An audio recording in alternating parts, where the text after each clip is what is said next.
David Chen's return to consciousness felt like surfacing from depths where dreams had weight and numbers sang in harmonies that three-dimensional minds weren't meant to process.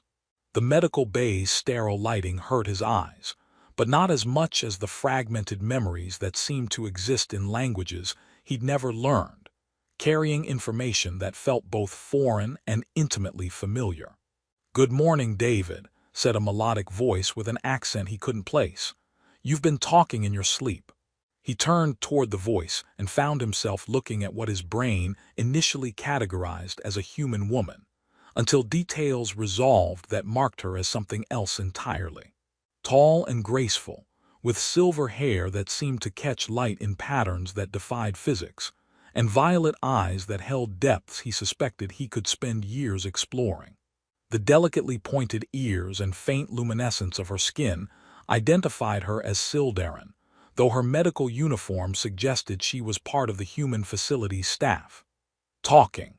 David's voice came out as a croak, his throat raw as if he'd been speaking for hours without water. "What was I saying?" "Interesting things," the nurse replied with a smile that seemed both professional and mysteriously amused. "Numbers mostly, coordinates, some phrases in languages that the translation systems couldn't identify." David tried to sit up, noting that his body felt disconnected from his intentions, as if his nervous system was running on backup protocols while the main systems underwent maintenance. "How long have I been here?" 3 weeks, 2 days, 16 hours. She moved to check his vital signs with the practiced efficiency of someone who'd been monitoring his condition closely. "I'm Zara Velnesh, your primary care coordinator. Do you remember what happened?" Fragments cascaded through David's awareness.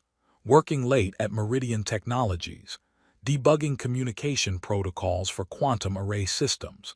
Then a blinding flash that seemed to originate inside his skull rather than from any external source. "There was an accident, something with the quantum communications array. I was running diagnostics when you were exposed to unshielded quantum transmissions that caused severe neural trauma," Zara finished, consulting a data pad that displayed information in scripts David recognized as both human and Sildarin. The human medical staff classified it as post-traumatic neural reconstruction. "Your brain is essentially rebuilding its information processing pathways." "That sounds appropriately terrifying." David studied Zara's expression, noting that she seemed to be watching for his reactions to specific pieces of information. "Am I going to recover completely?" "Unknown. Human neurology isn't my specialty, but I've been assigned to monitor your case due to unusual aspects of your condition that require cross-species medical expertise." "Unusual how?" Zara paused, clearly choosing her words carefully. "The neural patterns you're exhibiting during sleep cycles don't match standard human trauma responses.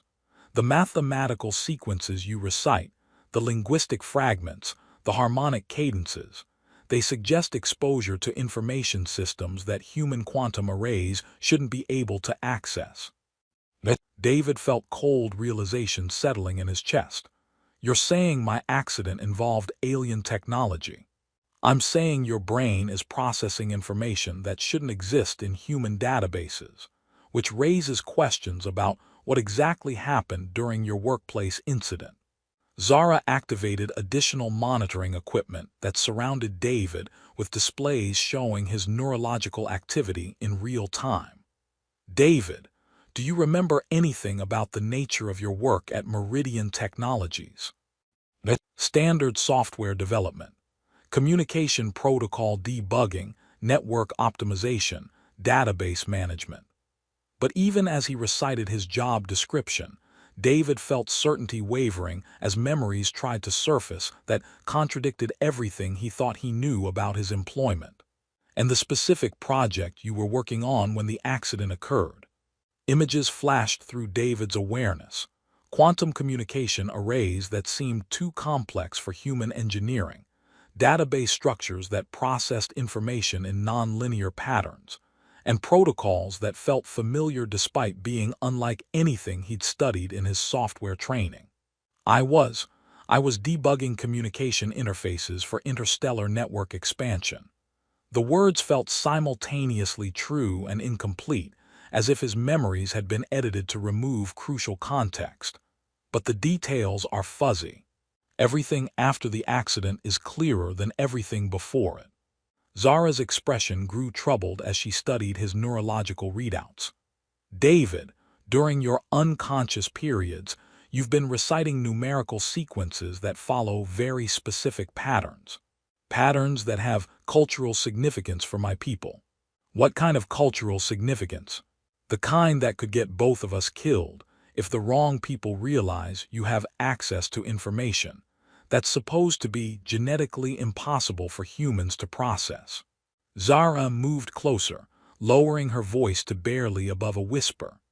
The sequences you're reciting are components of the Kethmaran Codex, sacred navigation protocols that serve as both star charts and cultural identification markers. David felt pieces clicking together in his mind, though the picture they formed made no logical sense. So either I'm hallucinating in mathematically precise ways that happen to correspond to your species' most protected cultural data, or my accident exposed me to information I wasn't supposed to have access to. The third option, Zara said quietly, is that your accident wasn't an accident at all, but a deliberately controlled exposure to Sildaran data systems, with your consciousness serving as a storage medium for information too dangerous to record in conventional databases. As David processed this possibility, he became aware of other patients in the medical facility, beings from dozens of species, receiving treatment for conditions that human medicine seemed remarkably well-equipped to handle. The diversity suggested that Kepler Prime wasn't just a human facility but an interspecies medical center, which raised questions about why he'd been brought here instead of a standard human hospital. Zara, he said carefully, what exactly is this place? Officially, Kepler Prime Medical Facility, specializing in interspecies trauma and neurological reconstruction. She paused, studying his expression. Unofficially. A place where people end up when their medical conditions involve information that various governments prefer to keep classified. And my condition. Your condition suggests that someone used experimental technology to embed Sildaran cultural data into human consciousness, possibly as part of a larger operation involving information that could destabilize interspecies relations if it became public knowledge. As David absorbed the implications of what she was telling him, fragments of memory began surfacing that painted his workplace accident in very different colors. The quantum communication array he'd been debugging hadn't been a standard human system. It had been technology designed to interface with alien neural patterns, while his position at Meridian Technologies had involved considerably more than software development. The question was whether his exposure to the Kethmaran Codex had been the intended result of his accident, or an unexpected side effect of experiments that were supposed to accomplish something else entirely. Either way, the information embedded in his subconscious had made him dangerous to interests that preferred dangerous truths to remain hidden, while making him valuable to anyone who wanted to understand what those truths might reveal about the intersection of human technology and alien culture.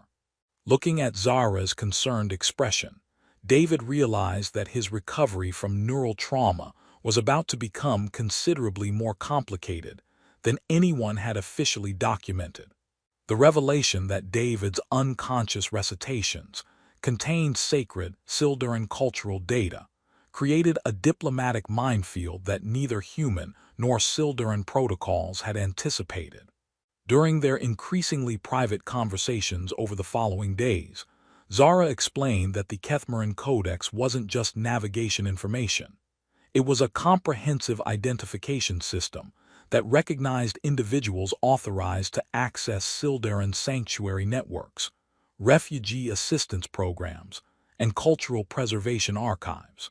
The codes you're reciting aren't random fragments, Zara said during one of their late evening sessions when medical bay monitoring was minimal. Their personal identification markers, genealogical records, family lineages, and sanctuary authorization protocols for specific individuals. David studied the holographic displays she'd activated, showing the mathematical patterns his sleeping mind had been producing for weeks. So I'm unconsciously broadcasting the alien equivalent of social security numbers. More like a combination of birth certificates, DNA records, and government security clearances, Zara corrected, her expression growing troubled. The individuals whose codes you're reciting, David, these people are missing. Missing how? Vanished from refugee processing centers, disappeared during transport to human-administered colonies, lost in what corporate records classify as administrative relocations. Zara activated additional displays showing population statistics that painted a disturbing picture. Over the past 2 years, nearly 3,000 Silduran refugees have simply vanished from official records. David felt his understanding of the situation shifting in directions that made his medical condition seem like a minor concern, compared to the implications of what his subconscious might contain. You think the information in my head is connected to these disappearances. I think your consciousness has become an involuntary archive of trafficking victims, and someone went to considerable effort to embed that information in a place where it couldn't be detected by standard surveillance methods. Zara paused, clearly struggling with the implications of what she was suggesting. David, I need to tell you something about my assignment here. You're not just a nurse. I'm an intelligence operative investigating reports of systematic disappearances from Sildaran refugee populations. The missing individuals aren't random. They represent specific family lineages and cultural specializations that someone has been targeting for extraction from the general refugee population. David processed this information while fragments of his returning memory painted his workplace accident in increasingly sinister colors. The quantum communication array I was debugging, it wasn't designed for standard interstellar communications, was it? Based on your neurological patterns, it was specifically calibrated to interface with Sildaran neural architecture. The technology needed to accomplish that level of species-specific interface suggests collaboration between human corporate interests and Sildaran technical specialists. Zara's expression grew grim. Collaboration that would violate approximately 17 different interspecies treaties. So someone used experimental technology to stuff trafficking victim data into my brain, possibly as part of a larger operation to exploit Sildaran refugees. That's the theory that explains your condition, the missing refugees, and why your accident happened at a facility with access to alien neural interface technology. Zara activated her own data pad, showing information that she'd clearly been gathering independently of her official medical duties. David, the individuals whose identification codes you're reciting, they weren't just random refugees. They were engineers, cultural specialists, and navigation experts whose skills would be extremely valuable to anyone involved in interstellar commerce or resource extraction. The implications crystallized in David's mind with horrible clarity. Someone's been harvesting skilled Sildaran refugees, using them for forced labor in operations that require their technical expertise, and using human consciousness as living storage for the trafficking records, because organic memory can't be hacked or subpoenaed the way digital databases can. Zara moved closer, her voice dropping to barely audible levels. David, if this theory is correct, your brain contains evidence of war crimes that could destabilize human-Sildaran relations and expose corporate operations involving thousands of victims. Which explains why I ended up in a medical facility that specializes in classified neurological conditions rather than a standard hospital, and why I was assigned to monitor your case despite being qualified for considerably more challenging medical work. Zara's expression combined professional concern with something that might have been personal affection. David, someone wanted me to recognize the Sildarin cultural data in your sleep talking. My assignment wasn't random. So we're both part of someone else's plan. Or we're both obstacles to someone else's plan, depending on what we choose to do with the information your consciousness contains. As they worked together during the nights that followed, using David's fragmentary memories and Zara's intelligence network to trace connections between missing refugees and corporate shipping records, their partnership deepened from medical necessity into genuine collaboration.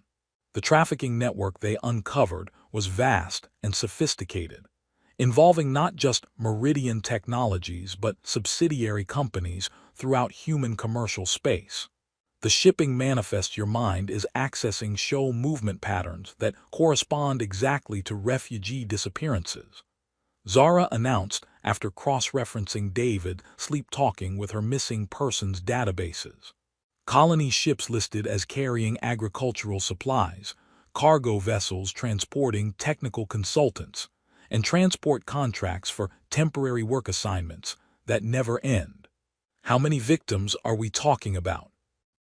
Based on the identification codes you've recited so far, at least 800 individuals whose disappearances have been carefully hidden from both human and Sildarin authorities. Zara paused, studying readings that showed David's neurological activity accelerating as more memories surfaced. But David, there's something else. The trafficking operation isn't just exploiting current refugees. It's been systematically targeting Sildarin cultural preservation specialists whose knowledge could be used to locate and exploit their people's hidden colonies and resource caches. Cultural genocide disguised as refugee assistance. Exactly. Someone has been using the refugee crisis as cover for operations that could eliminate Sildarin civilization entirely, while providing human corporations with access to technology and resources that interspecies treaties were designed to protect. As the scope of the conspiracy became clear, David and Zara faced the choice between exposing evidence that could save thousands of lives while putting themselves at risk from interests that had already killed to protect their operations, or remaining silent and allowing the trafficking to continue while preserving their own safety. The decision became urgent when David began experiencing memory flashes that suggested the trafficking network was preparing for a major expansion of operations, potentially involving the elimination of all evidence, including the witnesses whose stories had been embedded in his consciousness. The deeper David and Zara delved into the trafficking network, the more they realized that his neural trauma had been precisely calibrated to serve as a living archive for information too sensitive to store in any system that could be hacked, subpoenaed, or destroyed.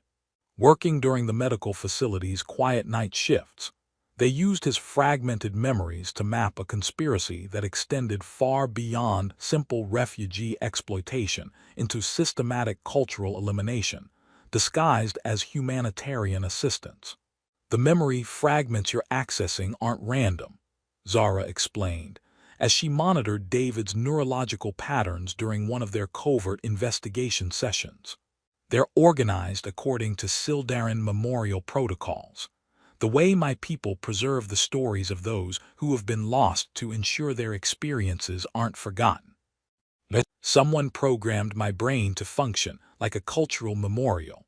More than that, the neural architecture they've created in your consciousness follows traditional Sildarin memory-keeping patterns, suggesting they had access to our most sacred cultural preservation techniques. Zara's expression grew troubled as she analyzed the data flows. David, whoever did this to you didn't just steal our people. They stole our methods for honoring the dead and twisted them into tools for hiding evidence of ongoing atrocities. The trafficking records embedded in David's subconscious revealed operations that spanned multiple star systems, with Meridian Technologies serving as the coordination hub for a network that included mining corporations, agricultural conglomerates, and research facilities that specialized in xenobiological studies. The missing Sildaran refugees weren't just being exploited for their technical skills. They were being systematically harvested for their cultural knowledge, biological adaptations, and cognitive abilities that gave them advantages in specific environments. The facility designations in your memories correspond to known corporate research installations, Zara said, cross-referencing David's sleep-talking with intelligence databases. But the official records show these places as involved in mineral extraction, terraforming research, and agricultural development. Nothing that would require Sildaran technical expertise. What do the unofficial records show? Biological experimentation, forced labor in hazardous environments, and medical research that violates every interspecies treaty regarding sentient rights. Zara activated displays that made David's stomach churn with their clinical documentation of suffering. David, your consciousness contains evidence of deliberate torture, medical experimentation, and elimination protocols for refugees who attempt to resist or escape. The revelation that his mind had become a repository for testimony about systematic atrocities was difficult enough to process, but the continuing evolution of his memories suggested that the trafficking network was preparing for a significant expansion of operations. New fragments surfaced during his sleep cycles, containing shipping schedules, facility expansion plans, and what appeared to be protocols for comprehensive refugee processing that would eliminate thousands of witnesses while providing cover for increased exploitation. They're planning something called Operation Sanctuary, David announced after a particularly vivid dream sequence that left him shaking with memories that weren't his own. A humanitarian crisis that would justify mass relocation of remaining Sildaran refugee populations. What kind of humanitarian crisis? Fabricated plague outbreaks, terrorist attacks on refugee camps, environmental disasters that make current settlements uninhabitable, anything that would allow them to move large populations into facilities they control completely. David studied the operational details his subconscious had absorbed. Zara, they're planning to eliminate every potential witness while gaining access to the remaining Sildaran cultural preservation archives. Complete genocide disguised as refugee assistance, she said grimly.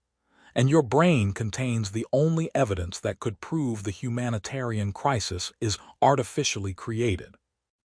Their investigation was complicated by growing scrutiny from the Medical Facilities Administration. Dr. Harrison had begun asking increasingly specific questions about David's unusual recovery patterns, while security reviews of medical bay access logs suggested that someone was monitoring Zara's activities more closely than standard patient care protocols would justify. "We're running out of time," Zara said during one of their clandestine sessions.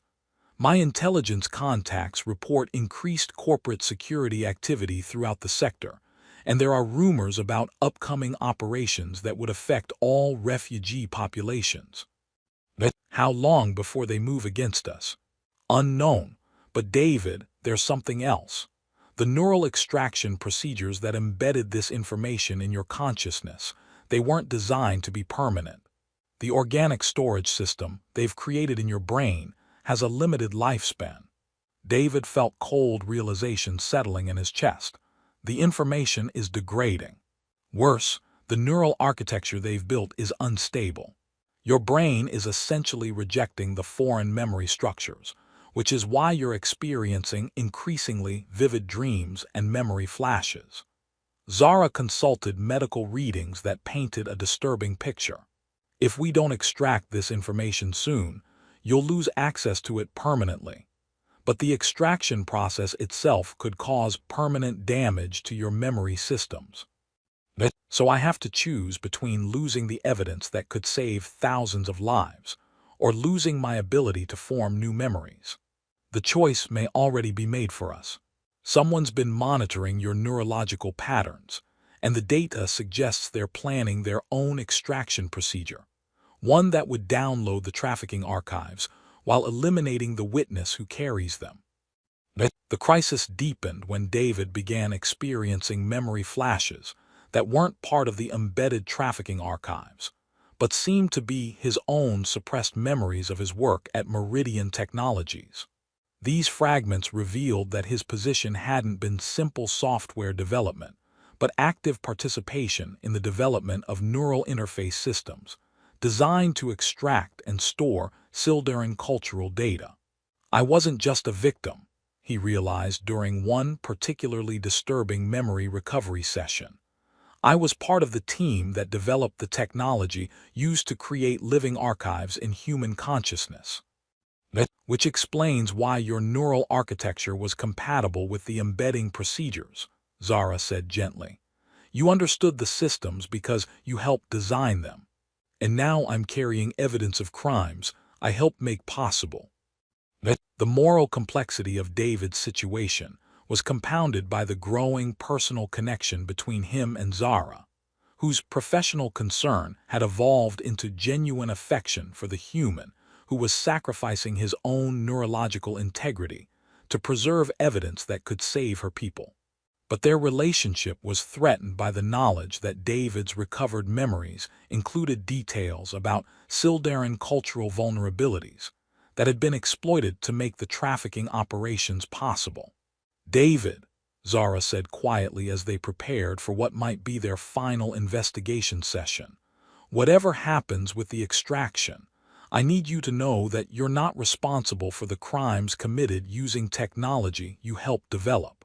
You're responsible for choosing to expose those crimes despite the personal cost.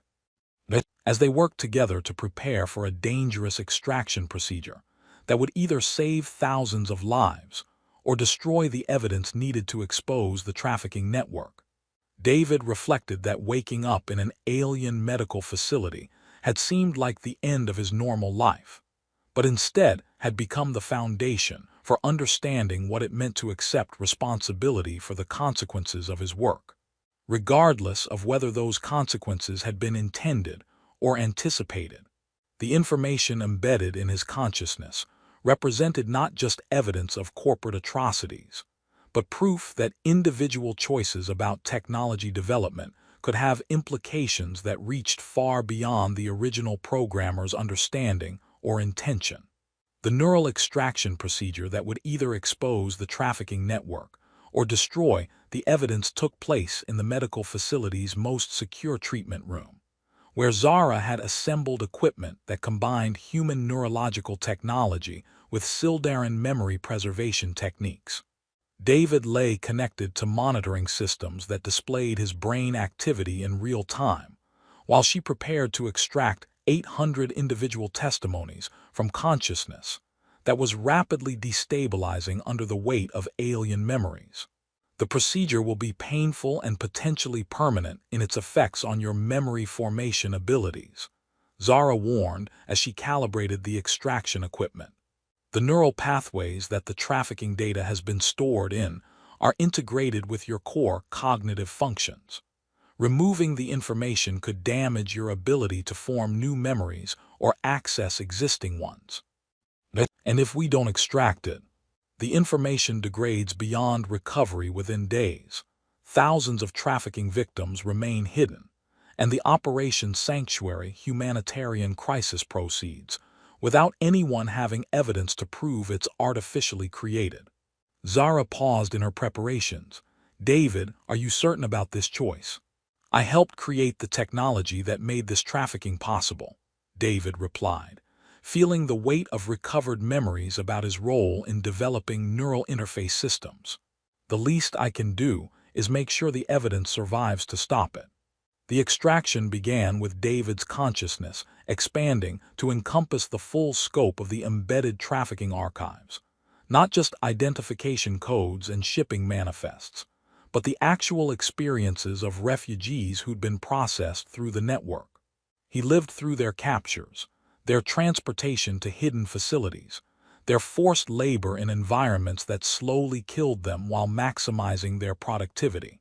Kala Moonwhisper, age 34, cultural preservation specialist, captured during refugee processing on Kepler Station, transported to mining facility designation Alpha 7, forced to decode Sildaran archaeological data for resource extraction purposes, eliminated after completing assignment. Thane Starweave, age 28, environmental engineer, disappeared during transport to agricultural colony, actually sent to biological research facility designation Delta 3, subjected to medical experimentation to determine Sildaran adaptation to toxic environments, died during testing procedures. Lyra Coralshaper, age 19, navigation specialist, vanished from refugee camp on Centauri Prime, trafficked to military research installation designation Omega. 2. Forced to develop targeting systems using Sildaran spatial awareness capabilities. Attempted escape resulted in termination. Each testimony came with complete documentation: names, ages, specializations, capture methods, facility assignments, work details, and final dispositions that painted a comprehensive picture of systematic exploitation and murder disguised as refugee assistance programs. The information was organized according to traditional Sildaran memorial protocols, ensuring that each victim's story was preserved with the cultural dignity their people used to honor the dead. "The extraction is working," Zara announced, her voice tight with concentration as she monitored both David's vital signs and the data streams flowing from his consciousness. "We're getting complete records, including facility locations, operational procedures, and personnel assignments." But the procedure was more than just data extraction. It was the download of trauma that human consciousness wasn't designed to process. David experienced 800 individual deaths, feeling each victim's fear, pain, and final moments of hope that someone would remember their stories and seek justice for their murders. The overwhelming flood of accumulated suffering nearly caused complete psychological breakdown, but David's determination to preserve the evidence kept him anchored to the extraction process even as his sense of individual identity began fragmenting under the weight of so many other lives. "Corporate security is approaching the facility," Zara announced as emergency alerts began sounding throughout the medical complex. "David, we need to complete the extraction now or lose everything." The final phase of the procedure involved transferring the archived testimonies to secure storage systems that would immediately transmit the evidence to both human and Sildaran authorities, while simultaneously broadcasting selected information to media networks that could ensure the trafficking conspiracy received public attention that corporate interests couldn't suppress.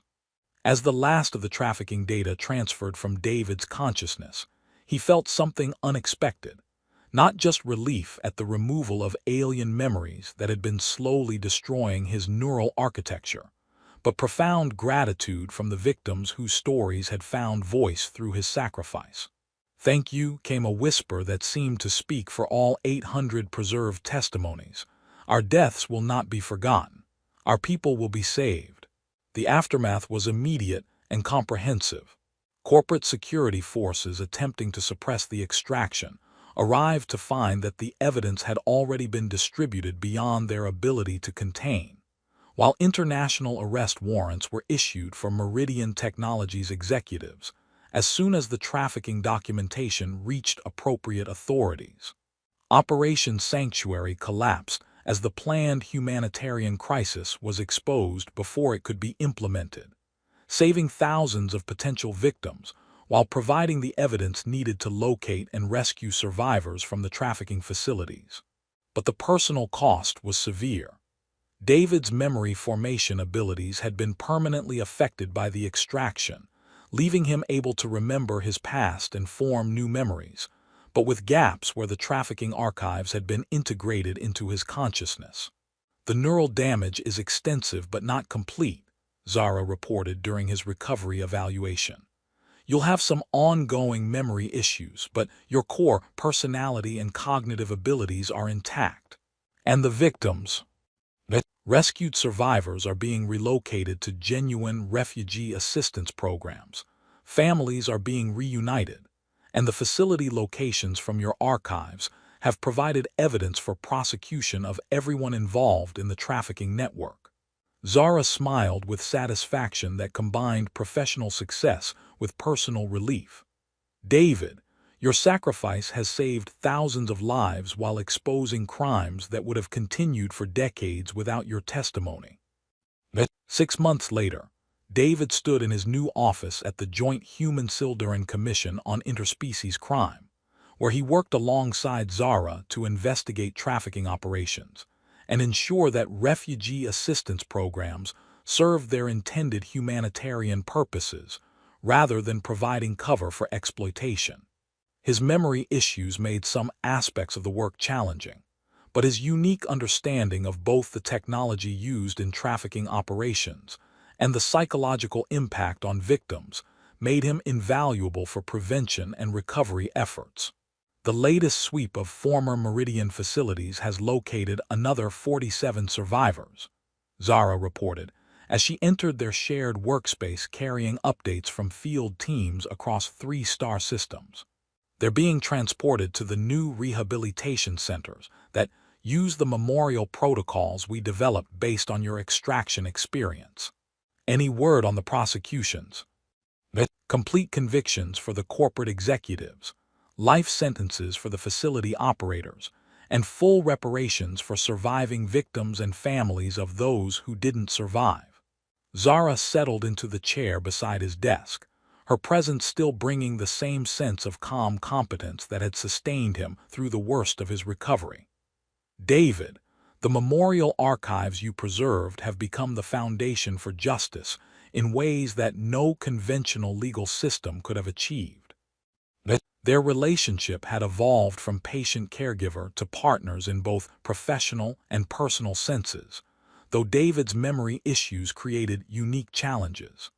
Some days, he remembered their early conversations in perfect detail, while others left him struggling to recall basic information about cases they'd worked on together. "Do you ever regret it?" Zara asked quietly, a question that had become part of their regular check-ins about his adjustment to life with compromised memory function. "The extraction? Never," David replied without hesitation. "Though I do sometimes wonder what my life would have been like if I'd never worked on neural interface technology in the first place. You'd probably be debugging communication protocols for some corporate network, making good money, while remaining completely unaware of how your work was being used to exploit vulnerable populations.